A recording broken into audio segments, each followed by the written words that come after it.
Today I'm going to talk about LED light therapy and specifically the at-home devices and whether or not they're worth it. My name's Amy and I work in the beauty industry. I am a senior brand manager for CoverGirl Cosmetics. And because I work in branding and see the behind the scenes of beauty brands, I am usually quite skeptical about any type of expensive beauty products, especially devices. I have learned firsthand that the super expensive products and formulas out there are often very similar to affordable products, and a lot of the time the more expensive product, you're paying for the brand name, you're paying for nicer packaging, maybe a nice elegant fragrance. They're not identical, but very often the more expensive products are really not delivering anything physically better than what you're getting from a more affordable product. And I'm definitely a believer in not splurging on skincare and beauty unless you absolutely have to. I also have firsthand experience learning that simpler routines in terms of skincare are often better. I had plenty of time in my 20s where I experimented with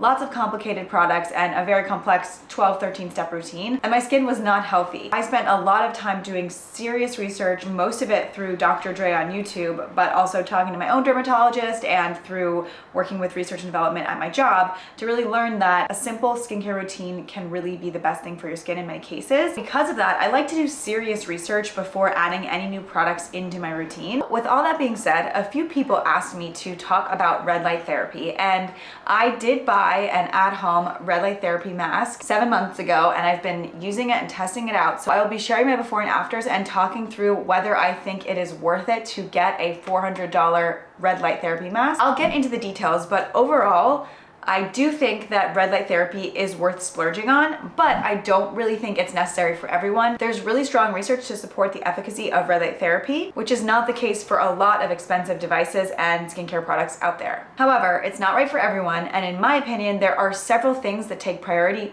over adding red light therapy into your routine. We all know that light can affect your skin because the ultraviolet rays from the sun can damage the cellular DNA, and they can also break down the collagen that supports the skin. So it makes sense that visible light can also affect the skin. And depending on the different wavelengths which affect the colors of light, they have different benefits for the skin because they penetrate at different levels. Blue light is typically used for targeting acne, and then red light, which actually penetrates deeper, specifically penetrates the cells that produce collagen in your skin. So the red light therapy is able to help with anti-aging because it helps stimulate the production of collagen. There have been really good studies on red light. They've been both in vivo and in vitro. And what that means is there have been studies that are in a lab, but then also studies on humans looking at the skin results of human subjects. There were even skin cells taken from those human subjects and analyzed under a microscope, and it showed that there was an increase in collagen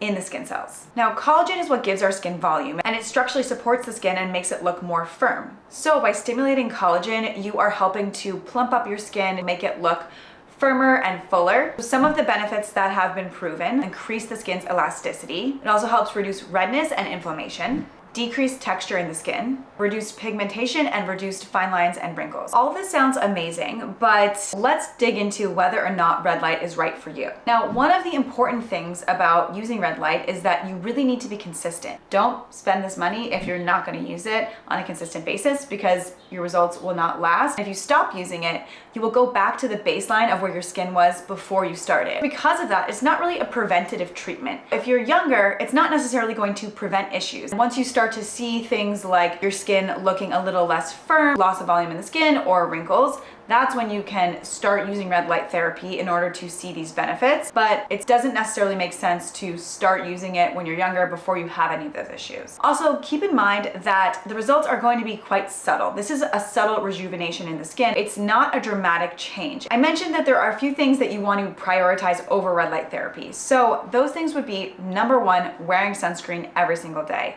If you're not wearing sunscreen every day, any of the collagen that you're building with the red light will be destroyed through sun damage. So make sure that you're not only wearing SPF 30 or higher every single day, but if you're out in the sun, you have to reapply every 2 hours.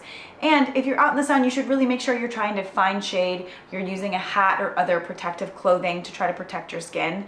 Don't just put on sunscreen in the morning and think that you're good to go. You want to make sure that you're really protecting yourself as much as you can if you're really focused on building collagen and seeing an improvement in your skin. A few other things that I would prioritize before going to red light therapy would be making sure that your skin is healthy by using a gentle cleanser and moisturizing your skin properly. That will just help you have a well-functioning, healthy skin barrier. Also, you want to incorporate a retinol or a prescription retinoid or an over-the-counter retinoic acid like different adapalene gel. If you don't know much about retinoids, I have a guide that tells you everything you need to know about retinoids, so check that out for sure. It's a helpful guide for getting started and figuring out how to choose a product and how to use it. But retinoids are really the best skincare ingredient for helping to build collagen over time. And this is something that I recommend using preventatively to someone who's younger. Even when you're in your teens, you can start using a retinoid. It helps with acne and it can also help prevent wrinkles long term. And then lastly, if you're really looking to target wrinkles, especially if they're in any of the dynamic areas, so in your forehead, in between your brows, or in your crow's feet area, definitely I would recommend that you're going to get much more dramatic results with Botox versus red light therapy. Of course, red light therapy is going to help stimulate this collagen production. It can improve the appearance of wrinkles and fine lines, but if you're really looking for a drastic improvement of your wrinkles, I think Botox is going to be probably a better solution. I do have a guide all about Botox, everything you need to know about if it's right for you, so I will link that Botox video as well in case you're interested. But in general, you're going to see more drastic results from something like Botox versus red light. All of this is just to say that red light therapy is amazing, but I think there are some other more important things that I definitely prioritize over my red light and that I've seen more drastic results with. So I recommend before you splurge on red light, make sure that you're going to be consistent with it because you really have to keep it up. Make sure that you even have the problems that it's targeting, and then make sure that the rest of your routine is in a good place first. Okay, now let's talk about the types of red light therapy. So there is in-office red light therapy. It can be quite expensive and also quite time intensive. You have to consistently go to the doctor's office to get these treatments. It is important to understand that your at-home devices are not going to be as strong as what you would get in your dermatologist's office. So the results may take more time and they may be more subtle, but I also think that using an at-home device is just way more convenient.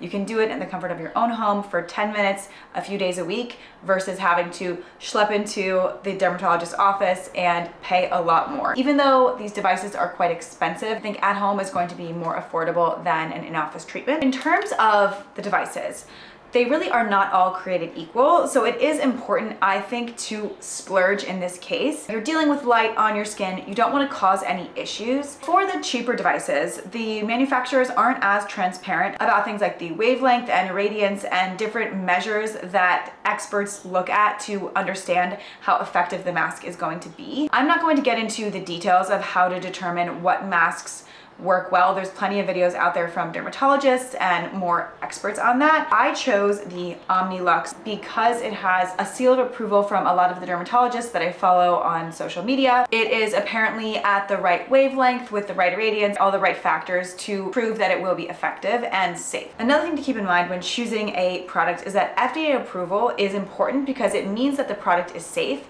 but the FDA approval does not mean anything about the efficacy of the product. I'm just more comfortable going with a more expensive mask that has been checked by a dermatologist that I trust versus finding a cheaper alternative where I might just be wasting my money. I also have been asked about those red light wands in the past. My take on those is not necessarily that they're not as good, it just doesn't seem as convenient to me unless you have one very specific area that you're looking to target. Then I can see why you would want to use a wand. If you're trying to treat your entire face or an entire area, it seems like a wand would be just a little time consuming and annoying. So that's why I really recommend a mask over a wand. I got this OmniLux in September, so 7 months ago. Now, in terms of how often you need to use this, it really does depend on your specific mask that you choose. So for this one, it says to use it 3 to 5 times a week for 10 minutes. And that's for the first 4 to 6 weeks. And then after that, you can maybe every other day or just a few times a week, depending on what works for you. And this mask was $395. Usually you can find a discount code. I'll see if I can find one for you. I bought this with my friend Lauren, so we got a discount for buying 2 at a time. I really like this mask because it's flexible. It has little Velcro straps to put it on your face. It's very comfortable and it's portable. It comes with just this attachment that is sort of like a battery pack that you can charge up, and you just press the button, turn on the light, and it will light up for the 10-minute session for your day. And then there's a separate charger that you plug this battery into to charge the battery every once in a while. I do it every week or two. I basically wash my face, put it on clean, dry skin, and then I make my bed or maybe do some journaling or tidy around my apartment. I do something while I'm wearing the mask, so I feel like it's not annoying. It's really been easy for me to fit it into my routine. I find this doesn't quite fit my face perfectly and it kind of pushes out at the bottom. So what I do is I actually take the bottom strap and put it over my hair. I pull my hair up in like a ponytail or a bun. And so that kind of allows me to get the mask to fit my face a little bit more tightly. Now, I don't feel like my before and afters are very drastic. It's a little hard for me to measure it because I also started using spironolactone around this time. So my acne significantly cleared up over the last 7 months. But looking at the before and after, I do feel like my skin has an overall more even tone. And I also feel like my skin is really glowing a lot more than it was in the first photo, which I was surprised by. I'm not wearing any moisturizer or any glowy products in either the before or after.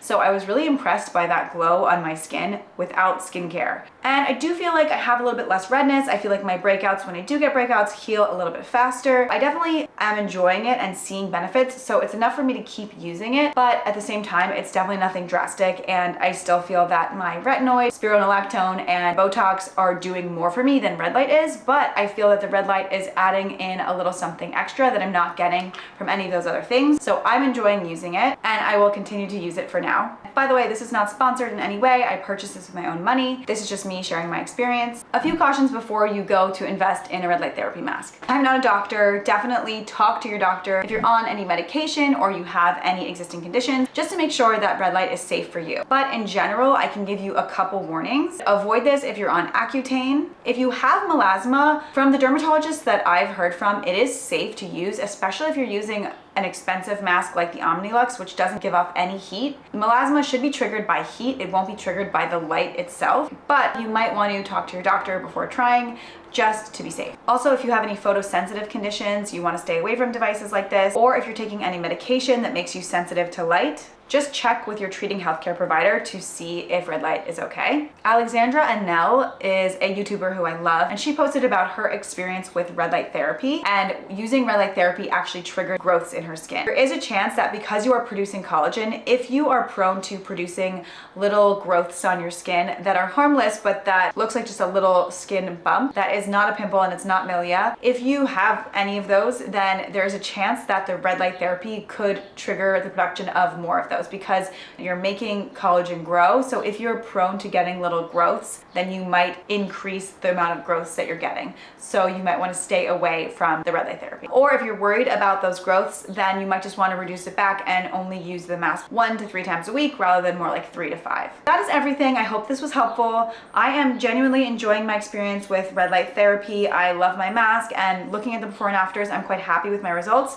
Red light therapy is not my top priority, but it is something that I'm enjoying adding into my routine, and I love that it has such great clinically backed data to support its efficacy. If you have any questions, definitely let me know in the comments below. And if you like this video, please give it a like. And if you'd like to see more content like this, then please subscribe to my channel. I'll be back with another video next Sunday.